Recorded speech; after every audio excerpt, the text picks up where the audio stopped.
far as like evaluating evidence goes, like empirical evidence, what should our criteria be for evaluating strength? Ooh.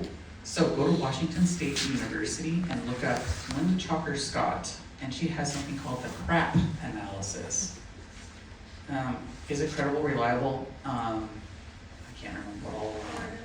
Authoritative, yep. I just went through this in English class like last time. You just did it. I did. Somebody learned something.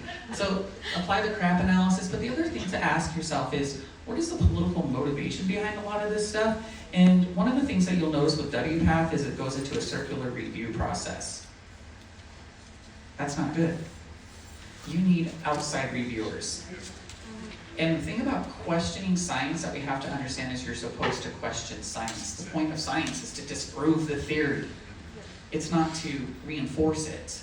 Science that isn't allowed to be questioned isn't science, it's religion in a lab coat.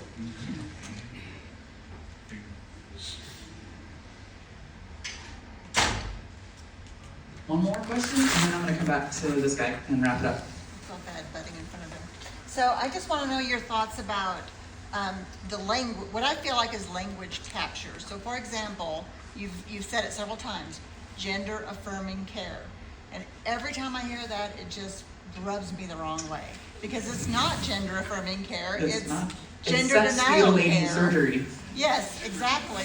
And then the pronoun thing. So it's like,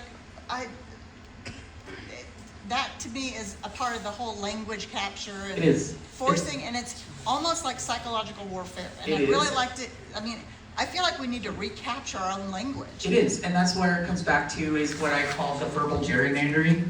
And so that's where you go back and you ask, what are we talking about here? And let's set that definition in stone right now. And so people can use whatever pronoun they want to use. I tell people all the time, I say this to the trans activists, I tell this to the vegans, I tell this to the conservative Christians. You're free to believe whatever you want to believe. You're not free to impose those beliefs on others. I don't care how you identify, I'm not going to use it.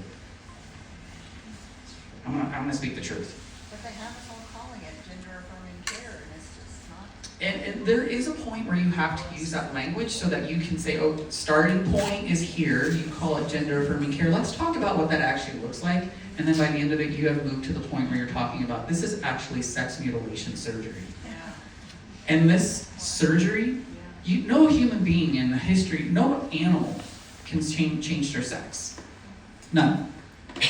So every sex change operation is met with a 100% failure rate.